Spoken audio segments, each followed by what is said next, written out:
Good morning. Good morning. Kumusta ang lahat? Amen. Praise the Lord. Actually, I would like to thank this privilege that was given to me to share to you the Word of God. And I'm so happy to have you here.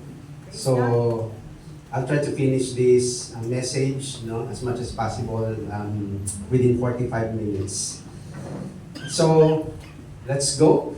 Before anything else, I would like to request everyone, if you have your cell phones, kindly put it in a silent mode, or you can just silent your phone.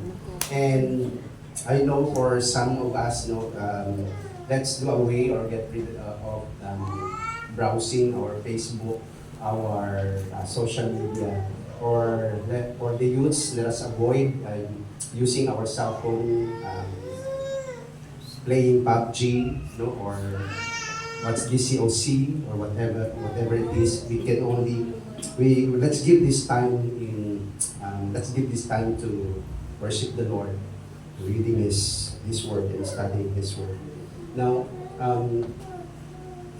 if you have your Bibles with you, kindly open with me in the book of Deuteronomy 7. Deuteronomy chapter 7 verses 1 to 8. And giving due reverence to the Word of God, I would like to request everyone to please rise as we read this all together in what version you have. Deuteronomy chapter 7 verses 1 to 8. I will be reading verse 1, you will be reading verse 2, I will be reading verse 3, and so on and so forth. In verse 8, we will read this all together. I'll be reading verse 1. Deuteronomy chapter 7 verse 1 to 8. When the Lord your God brings you into the land that you are entering to take possession of it, and clears away many nations before you, the Hittites, the Girgashites, the Amorites, the Canaanites, the Perizzites, the Hivites, and the Jebusites, 7 nations more numerous and mightier than you. Verse 2. And when the Lord your God has delivered them over to you, and you have defeated them, then you must destroy them totally. Make treaty with them and show them no mercy. Verse 3. You shall not intermarry with them, giving your daughters to their sons or taking their daughters for your sons. Verse 4. For they will turn your children away from following me to serve other gods. The Lord's anger will burn against you and will quickly destroy you. Verse 5. But thus shall you deal with them. You shall break down their altars and dash in pieces their pillars, and chop down their asherim and burn their carved images with fire. Verse 6. You are a people holy to the Lord your God, and chosen of the people on the face of the earth. To these people, His reserved possession. Verse 7. It was not because you were more in number than any other people that the Lord set His love on you and chose you. For you were the fewest of all peoples. Let's read this all together. Verse 8, ready, go. But it is because the Lord loves you and is keeping the oath that He swore to your fathers, that the Lord has brought you out with a mighty hand and redeemed you from the house of slavery, from the hand of Pharaoh, king of Egypt. God bless the reading of the scripture. I'd like to request everyone to please bow down their heads and close their eyes as we come to the Lord in prayer. Lord Jesus, we humble ourselves. We acknowledge that you are the powerful God, and our strength is limited. We cannot do anything without you in our presence. Even today, we just gave this service to you. May your name be glorified. May your name be magnified. Teach us, rebuke us, encourage each one of us, O God. You have seen our hearts. You know our thoughts. There is none greater than you. You are above everyone. Your name is above all. We just submit, Lord, our endeavor to you. This we pray in the mighty name of our Lord and Savior Jesus Christ, our great God. Amen. We can now be seated.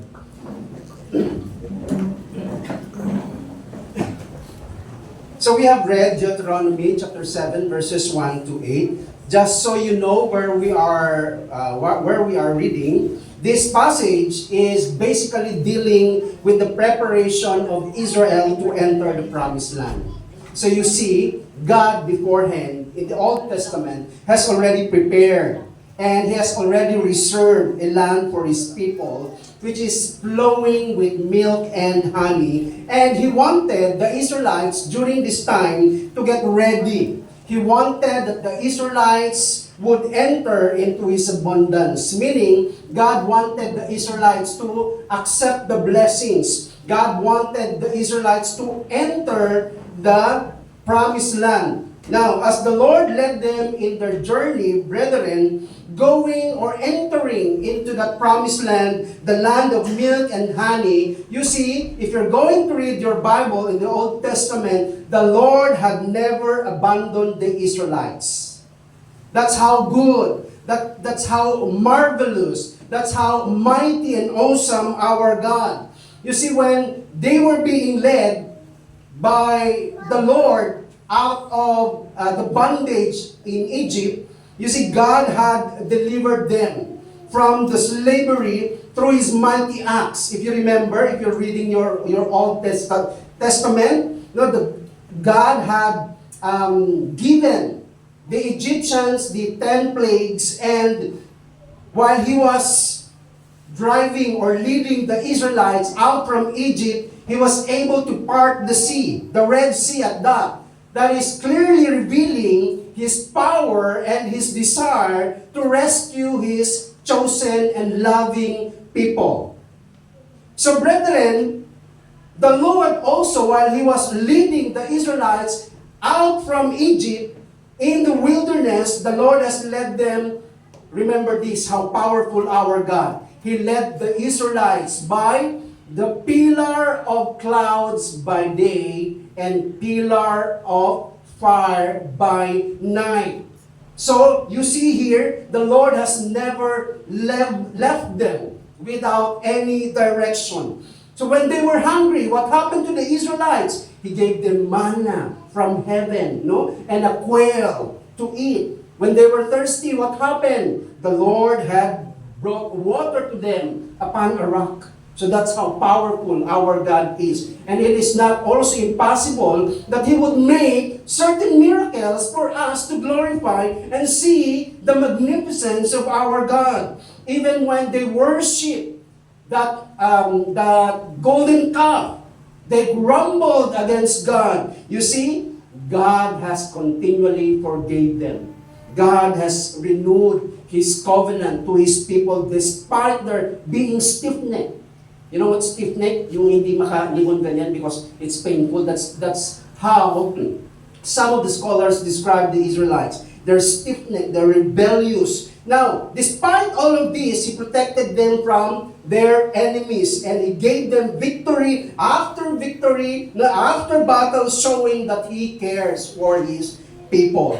And despite the repeated complaints, mga reklamador kasi yung mga Israelitas, I do not know if we are the same, but oftentimes you're also complaining. We love complaining because of that so-called lack of faith. But nevertheless, even if the Israelites were always complaining, He did not abandon the Israelites, but He continued to teach them. He continued to discipline them. He shows His love upon His people. But you know what, my dear brothers and sisters in the Lord, it amazes me how these people who were so rebellious, they refused to live according to the will of God.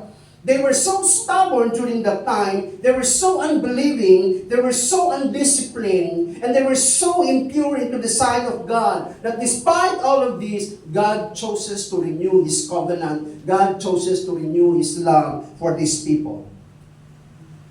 Now you see, if we're just going to think about it, they could enjoy all blessings which God can offer for them. But a lot of them, this is the problem to the Israelites, they do not like to submit to the Lord in order to receive that abundance, in order to receive the blessings. And by this time, in our text, Canaan, or Canaan, whatever you call it, is already in view. So meaning, nakikita na nila yung Canaan, yung lugar na pangako ng Panginoon para sa kanila, but the people were not ready to enter the land of promise. And you know why? Brethren, the reason is this: their hearts were not right before the Lord. God here would not allow them to possess the land of promise until they will abandon the hindrances in their life. There are a lot of hindrances in entering the promised land, brethren, and they will never overcome these hindrances, for all you know, unless they were right with the Lord. Now, if we read Deuteronomy chapter 1, verse 2, if you have your Bibles, please open with me. Deuteronomy chapter 1, verse 2, it says, "It takes 11 days to go from Horeb to Kadesh Barnea by the Mount Seir road." This means that the journey from Mount Sinai, that is in Horeb, to the edge of the promised land, that is Kadesh Barnea. So from Horeb to the promised land, that is Kadesh Barnea, it could only take 11 days of travel. So meaning, ilang araw lang nandun na sila sa promised land. But you see, because of the Israelites' disobedience, because of the Israelites' unbelief, because they were always complaining, God allowed them to wander in the wilderness for 40 years. Asa naman makita natin, Pastor? Let's open our Bible. Numbers 14, 33 to 34. Sige. Numbers 14, 33 to 34, it says there, "And your children shall be shepherds in the wilderness 40 years, and shall suffer for your faithfulness until the last of your dead bodies lies in the wilderness." So nakita natin, because of this unbelief, because of this disobedience of the Israelites, those whom the Lord has promised to enter the promised land, hindi sila nakapasok sa promised land. Sinong nakapasok? Yung mga later generations, yung mga anak-anak na nila. Unless yung lahat ng mga generation na pinangako ng Panginoon mamamatay, hindi sila makakapasok. So yung nakapasok yung mga later generations na. "According to the number of the days in which you spied out the land, 40 days, a year for each day, you shall bear your iniquity 40 years, and you shall know my displeasure." So the Lord was basically displeased upon the Israelites. The 11-day journey turned into a decades, years of wandering, until the disobedient generation passed away. And you know, their children during this time entered the land under Joshua's leadership, if you read your Old Testament. Now, same thing with us, my dear brothers and sisters in the Lord. I believe there are a lot of things in this passage that applies to us personally.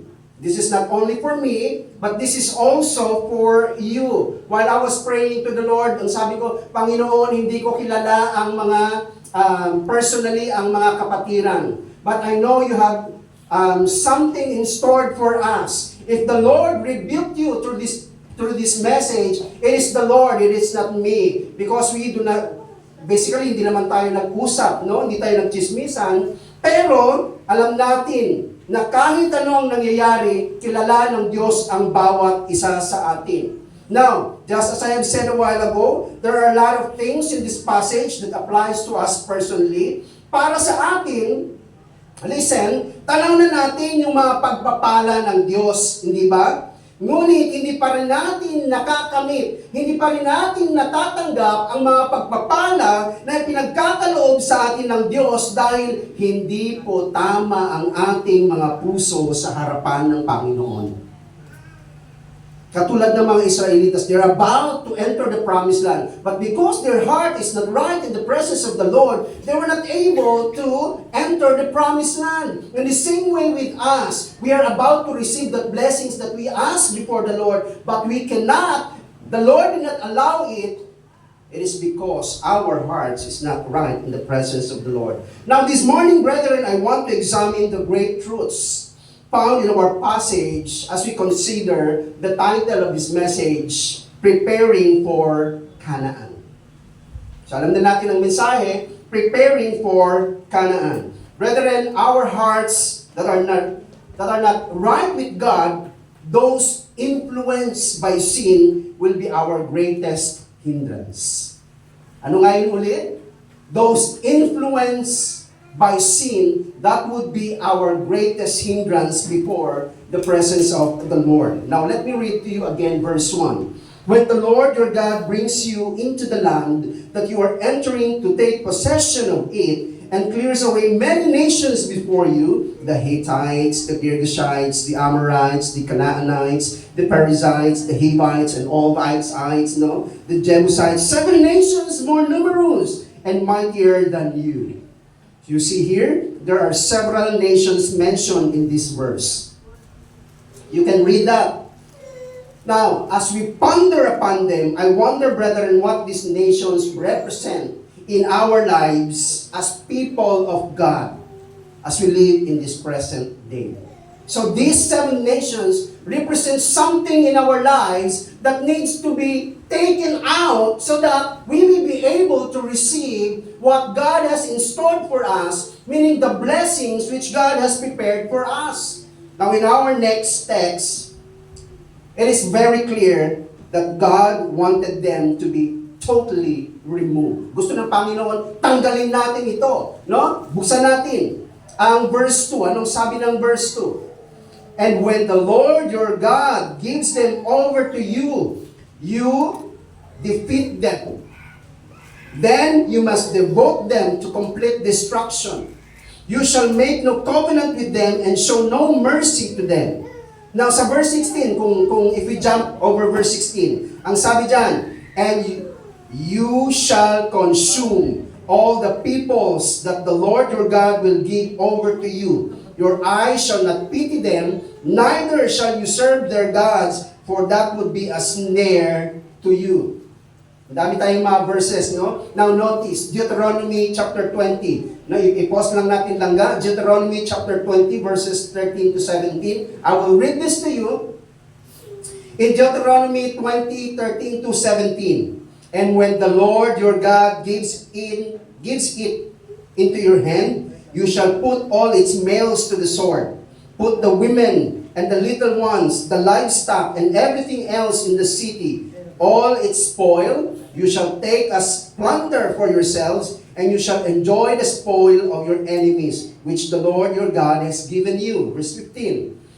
Thus you shall do to all the cities that are very far from you, which are not cities of the nations here. 16. But in the cities of these peoples that the Lord your God is giving you for an inheritance, you shall save alive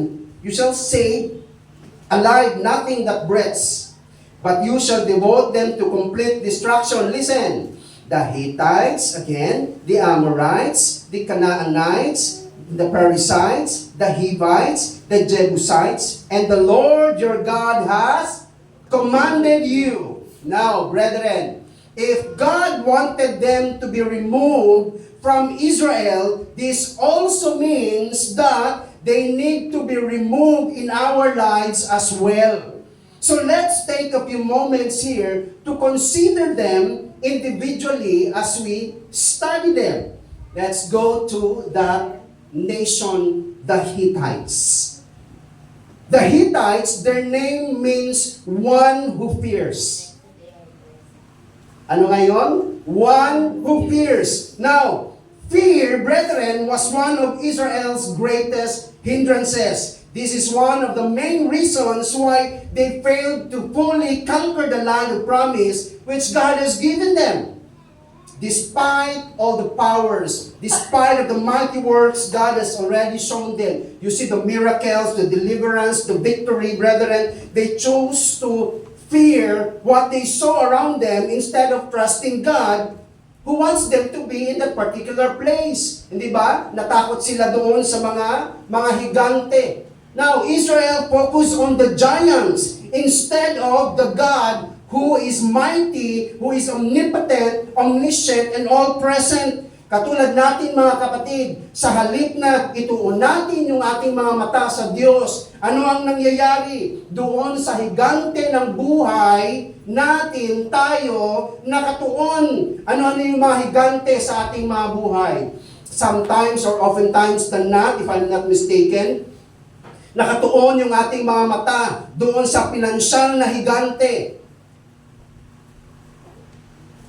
May mga Kristiyano, alam natin tayo bilang mga Kristiyano, ang tawag ng Diyos sa bawat isa sa atin, maging tapat tayo sa paglilingkod, no, magtiwala tayo sa Diyos, pero kapag dumadating na nga yung ating mga bills, water bills, electric bills, ano pang mga bills na yan? Sorry, I'm not talking about our bill.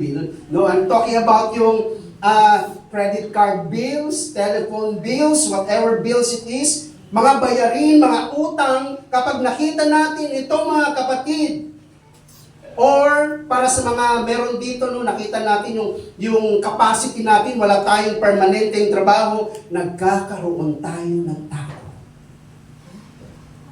Anong nangyayari? Nagiging mas malaki ang problema kesa sa presensya ng Diyos sa ating mga buhay. Amen? Doon kasi nakatuon sa pinansyal na higante. Aside sa pinansyal na higante, mga kapatid, yung ating mga mata nakatuon doon sa higante ng kalusugan. May mga Kristiyano na na-diagnose ng matinding mga sakit sa halip na manalig sa Diyos dahil alam natin na ang Diyos ay our great healer na kapag papagaling, mga kapatid, pero ang nangyayari, nakatuon yung ating mga mata doon sa ating mga sakit. Amen? Nawawala na unti-unti ang ating pananaw doon sa ating Diyos na makapangyarihan. And aside from that, nakatuon yung ating mga mata doon sa higante sa loob ng pamilya. May mga magulang na nakikita ang kanilang mga anak na napakatigas ang ulo o di kaya merong mga di pagkakaintindihan, hindi magandang relasyon sa loob ng pamilya. Sa halip na iniisip nila na maayos ito, ang sa kanilang pag-iisip, hindi na ito maayos. You see, ang problema ay lumalaki sa kanilang pangkaisipan, nagiging dahilan ng kawalan ng pag-asa. And you know what? Nakalimutan ng ang Diyos ay kayang baguhin ang ating mga buhay. Another, nakaraang mga kabiguan, doon nakapokus, no, ang higante ng ating mga buhay. May mga mananampalataya na gustong maglingkod sa Diyos, pero paulit-ulit na iniisip ang mga pagkakamali nila. Alam nyo, nabigong mga past relationship, mga maling desisyon, hindi nila kayang patawarin yung kanilang mga sarili. So ganun ang nangyayari, mga kapatid. Noon nakatuon yung kanilang mga mata. Ulitin ko, nandoon ang pinansyal na higante, nandoon ang higante sa kalusugan, ang mga nakaraang kabiguan, no, they cannot give up or let go of the past. Kahit na alam na nila na binanal na sila ng Panginoon. Kahit na alam na nila na binago na sila ng Panginoon. Brethren, kapag nakikita natin na ang problema ay mas malaki kaysa sa Diyos, tinitingnan natin ang mga higante sa ating buhay sa halip sa Panginoon. Amen ba, mga kapatid? No? Brethren, I may not be able to tell you exactly what God is leading you right now, but I know, I have no doubt about this, God is more than able to bring us and to lead us where He wants us to go. Amen. That's the reality. Now, in the same way, fear must no longer rule our lives. It must be what? It must be removed. If we want to reach our own Canaan, brethren, we must get rid of anything that hinders us. Amen? There can be no exception. If it stands in the way before God, it must go. So meaning we cannot hold anything back. We cannot compromise. We need to completely obey. That is the requirement if we want a victorious life. Now next, we have the Girgashites. What does the name Girgashites mean? Their name means clay dwellers. So kanina, ano yung meaning ni Hittites? The one who feared. Dito naman ngayon, si Girgashites, no? Their name means clay dwellers. So ano tong clay dwellers? Now this clay in biblical and cultural symbolism, brethren, often carries the idea of concealment, hidden treasures, and mysteries beneath the surface. Now what does God wants us to know about these Girgashites? What is it that the Girgashite pictures out in our text? We all have these secret things in our lives. You see, these secret things hinders us. We all have those areas in which we are weak. We basically continue to fail. Now, no one else but God knows about it. Remember this, again, there are things in our life that we conceal. So may mga secret things tayo sa ating mga buhay. And you know what, brethren? Lahat ng mga sikreto natin sa buhay, ang tingin natin, tayo lang ang nakakaalam, but you see, God knows everything. Amen? Walang natatago sa Panginoon. He knows what you're thinking right now. He knows what's inside your heart, and nothing is hidden in His presence. Now, kahit na yung mga kasalanan natin before the presence of God. Para sa mga kabataan o para sa mga estudyante natin ngayon, may mga kabataan, may mga estudyante na mukhang masunurin sa loob ng bahay, pero mga kapatid, palihim na nandaraya sa mga pagsusulit, mga kopyarol, o di kaya meron silang mga double life online. Ano yung double life online, Pastor? Meron silang mga peking account. Ano ngayon kung may peking account? Alam niyo mga kapatid, doon sa peking account, makikita na meron silang mga malalaswang usapan. Meron silang mga malalaswang content o mga pornographic materials at walang ibang nakakakita nito. How about sa aking mga youths dito?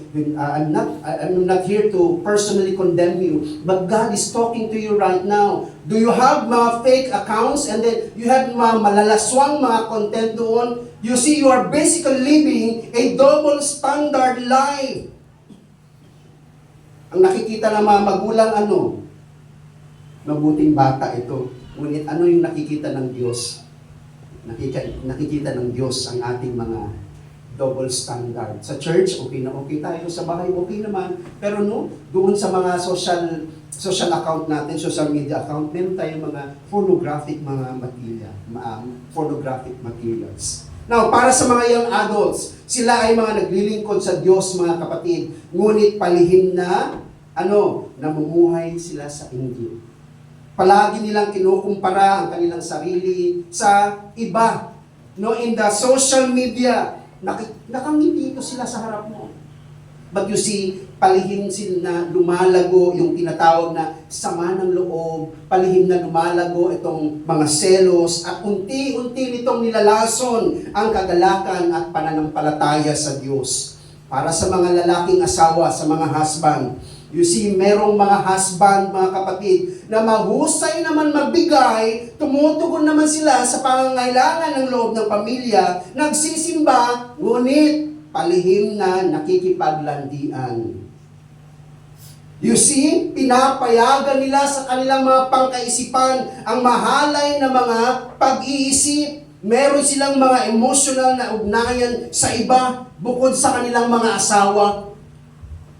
Maaaring walang mga pisikal pa nangyayari, mga kapatid, ngunit nahahati na yung kanilang mga puso. Humihina na ang kanilang relasyon sa Diyos, at hindi lamang sa Diyos, humihina na rin ang kanilang relasyon sa kanilang asawa. Para sa mga babaeng asawa, may mga asawang babae kung saan mukhang mapagmahal, tapat naman sila, ngunit lihim na kinikimkim sa kanilang puso ang mga pangyayari ng nakaraan. At alam niyo binabalikan at binabalikan nila ito, sinusumbat nila sa kanilang mga asawa, and worse, nagsasalita sila ng masama laban sa kanilang asawa sa pribadong usapan. Now, ang sugat ay nakatago, ngunit pinatitigas nito ang ating mga puso, mga kapatid. Alam nyo, ang mga lihim na bagay na ito ay maaring nakatago sa paningin ng tao, ngunit kailanman hindi ito maaring maitago sa Panginoon. If we want to dwell in Canaan, brethren, we must be willing to get rid of those secret sins in our lives. Those things that we think no one knows, and until now, we are hesitant and we are reluctant to abandon. You especially sa mga kabataan, we should always be holy and righteous in all our ways kahit nandoon tayo sa ating mga eskwelahan. You see, we must be willing. Ano yung dapat na willing tayo? We must be willing to deal with the innermost part of our lives. Let us pray always as what David is praying in the book of Psalm 139, verses 23 to 24. Ang sabi ni David, parati natin to, may song pa ito, Search me, O God, and know my heart today. Try me, O Savior, know my thoughts, I pray. See if there be some wicked ways in me. So you see, this must be our prayer. Lord, search my heart. Sa anumang aspeto ng aking buhay, O Diyos, ako ay nagkasala, nagkamali dyan sa inyong presensya. Lord, patawarin niyo ako. Gawin niyong puro ang dalisay ang aking buhay upang ang buhay na ito ay parating magbigay kalwalhatian sa inyong pangalan. The question for all of us today is this: are you willing to be honest with the Lord? Amen. Praise God. Are you willing to forsake all that would hinder you? Amen. Are you willing, brethren, to sacrifice the flesh for the power of God? Amen. Now next, tinitingnan ko yung oras. The Amorites. The name Amorites means bitter or a rebel. Can we say that? Bitter or rebel. Ready, go. Bitter or rebel. Maganda yun, no? Now, if there is one thing that hinders a lot, especially in our church today, it is bitterness and rebellion, brethren. A lot of the so-called Christians nowadays are unwilling to let go of the past. Christians who love to keep wrong in their hearts and full of negativities. If you know this kind of people, pray for them. They're very toxic inside the church, but we need to pray for them. A lot of them tries to what? To live with a grudge and still expect God to bless them. Ang dami mong mga negativity sa iyong buhay, no? Ang dami mong mga kagalit, and then you expect, Lord, bless me naman, Lord. Bakit hindi mo ako binibless? You see the problem? Because of that negativity in your life. Brethren, it is impossible to enjoy the blessings of God and to be used by Him when bitterness abides in your heart. Amen? So oftentimes, that bitterness leads to rebellion toward our God. You will never prosper if there is bitterness in your heart. I have no doubt, brethren, that God is leading this church into a greater heights, but those who rebel against Him will not inherit the land of promise. Now, will you be part of the journey? Or are you determined to rebel and die spiritually, wandering in the wilderness, brethren, of bitterness and rebellion? That's the question for us. Let's go to the next, the Canaanites. So this was the most well-known nation. When we say Canaan, alam natin yun, di ba? Kasi well-known ang nation na ito. Ito yung i-conquer ng Israel. So these people are notorious, para malaman lang ninyo, for immorality and false worship of Baal. Their name means peddler and merchant. Ano nga yun? Peddler and merchant. Can we say that? Ready, go. Peddler and merchant. So what does this mean? In our days, brethren, we can see a lot of counterfeits. What is counterfeits? Unsa? Mga fake. Okay? Ang daming mga peke. You see, meron tayong fake money, fake commodities, and it is not also wrong to say we have fake Christians. Now, as far as the ministry is concerned, let me say that there are a lot of things associated in the ministry that are considered counterfeit. So there are those who are peddling false goods. You see, they are merchandising the gospel for their own gain. Nakikita nyo yung mga nagpe-preach ng gospel? Though masaya ako, nagpe-preach sila ng gospel sa mga bus, sa mga train. No, masaya ako because the gospel has been preached. But the problem is, medyo hindi ako masaya kapag ginatuno na nila ang mga envelope. Ginabaligya na nila no parang, I do not know, but I can consider this as false good. If you wanted in your heart to just preach the gospel, at least do not accept anything in return because we know the Lord will provide. Amen? Now, in our days, brethren, we can observe a lot of counterfeit Christians. Just like fake money, just like fake commodities. You see, these fake Christians has no value. Why? Because fake commodities has no value. Amen? Ano yung fake Christian na ito? These fake Christians, they go around and boast their love of Christ, but in reality, what they do are the things that are against God. Yung pagiging Kristiyano nila only informed. Amen? Ika nga, sa Tagalog, Kristiyano sa nguso, pero hindi Kristiyano sa puso. Mayroong pagkakaiba po sa tinatawag na Christian by profession and Christian by possession. Kristiyano ka by profession if you only say you are a Christian by mouth. But if you say you are a Christian by possession, deep within you, inside your heart, you know that you're a Christian because it shows in your conduct. Amen? Ano yung conduct natin? Nag-glorify si Lord because the chief end of man is to give God the glory, the honor, and adoration that is due to Him alone. Amen?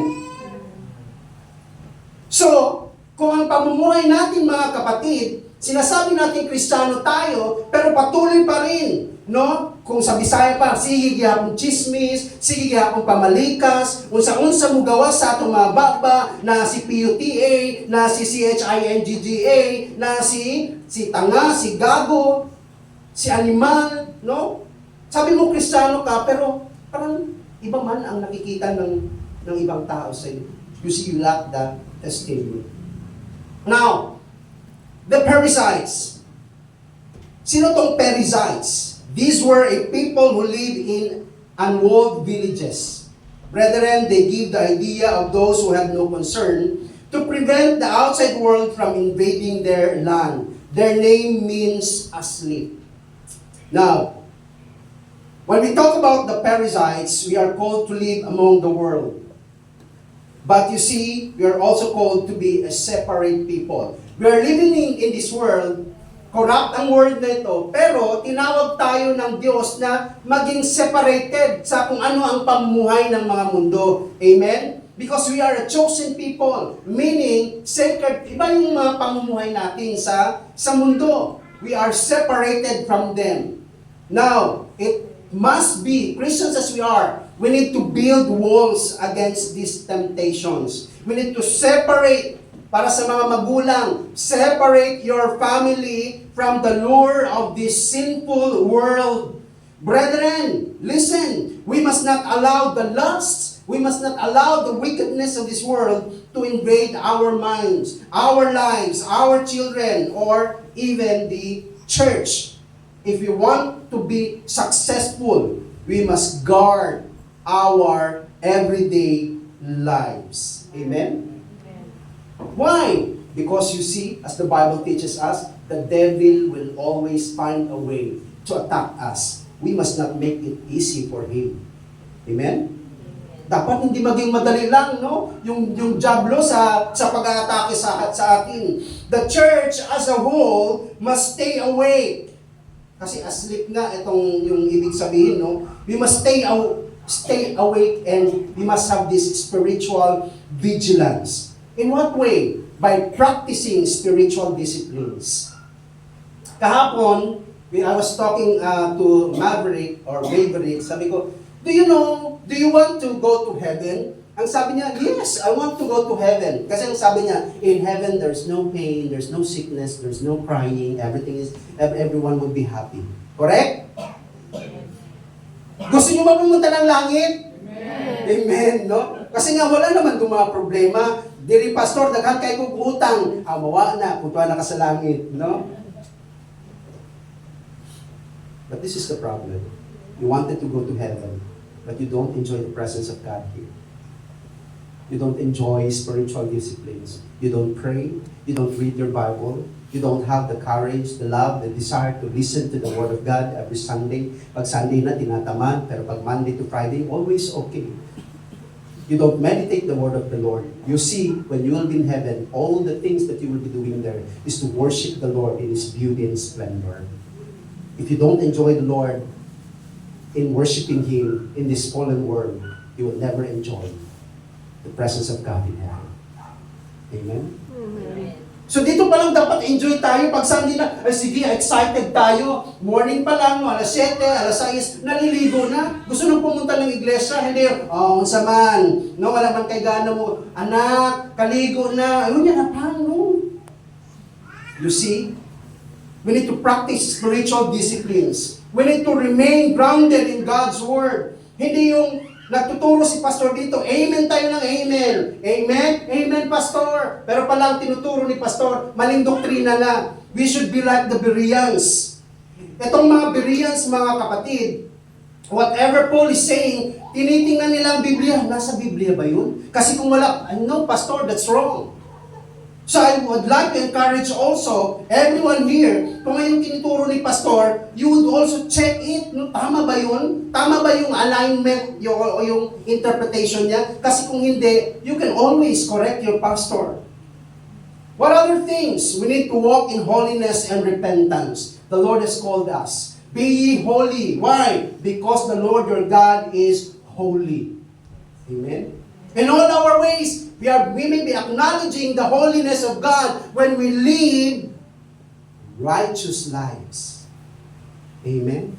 But the thing is, instead na tayo ang mag-impluensya sa ating mga kaibigan ng mga hindi Kristiyano, tayo ang na-i-impluensyahan nila. We should always guard, brethren, our lives. And, above all, we should watch Christ's return. We need to be excited always. Why? Because we do not know. The Lord promised us that soon He will come. And if you're going to read the Bible, there are a lot, basically, according to some scholars, there were around more than 3,000 promises in the Bible. But you see, all those promises have already been fulfilled. Only one promise left. And what is that? The coming of the Lord, Jesus Christ. We should always be what? Expectant. Na, Lord, alam ko, darating ka na. Hindi yung darating na yung Panginoon. No, saka pa natin, ay, teka lang, Lord, itatago ko muna itong mga pornographic materials ko. Lord, magmagiging tapat muna ako sa iyo. No, ay, teka lang, Lord, iiwanan ko muna yung Sunday para lang sa iyo. I-close ko yung aming mga negosyo kasi gusto ko mag-worship muna. Alam ko, darating ka na pala sa araw na ito. No? Yun bang, alam natin darating ang Panginoon, hindi man natin alam kung kailan ang eksaktong panahon, but you see, we have this expectant heart. Always happy na, Lord, alam kong darating ka na. I will live a life that is faithful. Amen? Now, I have 4 minutes. The Hivites, we will stop siguro here. The Hivites, these were a people who were unwilling to fight or protect what they had. They are similar to the Perizzites. They were basically known for being overconfident in themselves. They live as if nothing, brethren, could hinder their prosperity. They were a people of prideful arrogance, mga mayayabang. Their name means arrogant. Ano yun? Can we say this all together? Ready, go? Arrogance. As Christians, we need to avoid arrogance. Amen? How do we avoid arrogance? By living a humble life. By living a life that is dependent upon God. Now, practically and biblically, this means we acknowledge, brethren, that all we have right now, it comes from the Lord. Ano bang pwede mong ipagmayabang before the presence of God?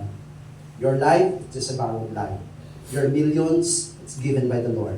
Your health, it's blessed by the Lord. Amen? Your children, it is a gift. Ano may pagmamayabang natin, mga kapatid? We need to rely on God, not this so-called self-sufficiency. We must remain teachable. We must remain, we must be not only teachable, but we love to accept correction.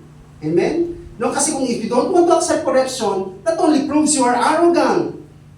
We must walk in gratitude also, not in entitlement. Tama? Kahit nga ako, no, oftentimes in my letter, even in a conversation, oftentimes I would suggest, just call me brother, don't call me pastor. No, depende naman sa kanila yun. Why? Because I wanted na, there's no, sa atin, no level of hierarchy. No, we are the same, we are brothers, sisters in the Lord. Don't look up so high.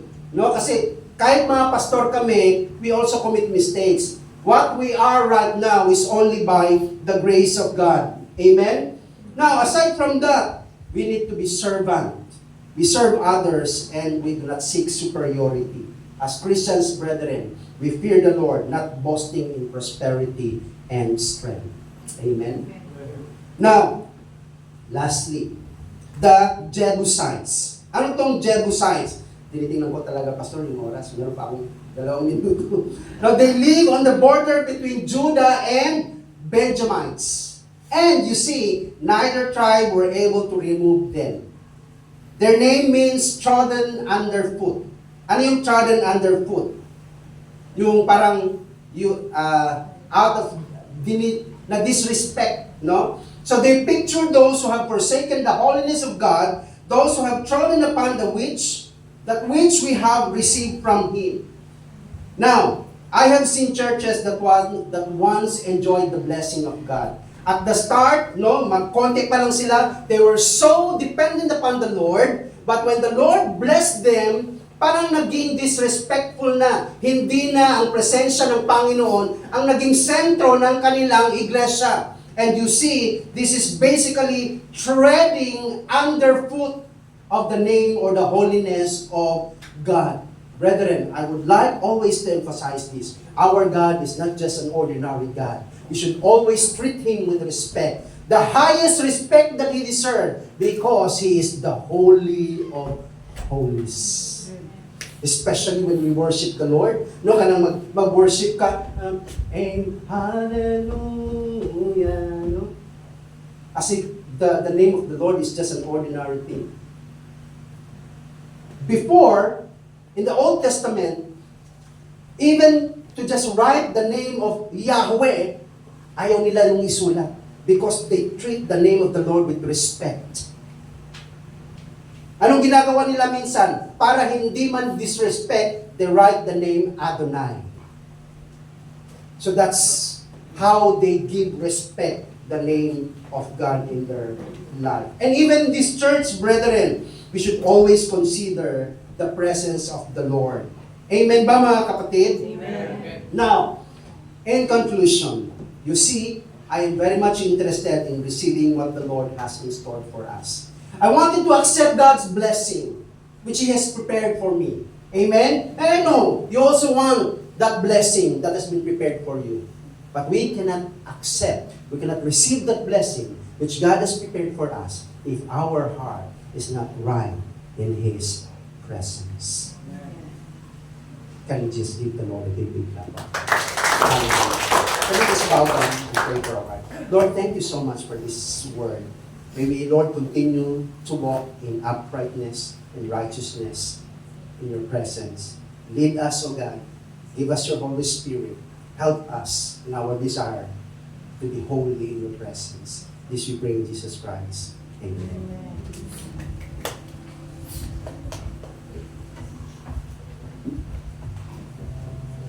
Thank you, Pastor Marlon. Praise God! Hallelujah! Are we blessed? Amen! Hallelujah! Actually, okay lang yung message, Pastor. Walang problema yon na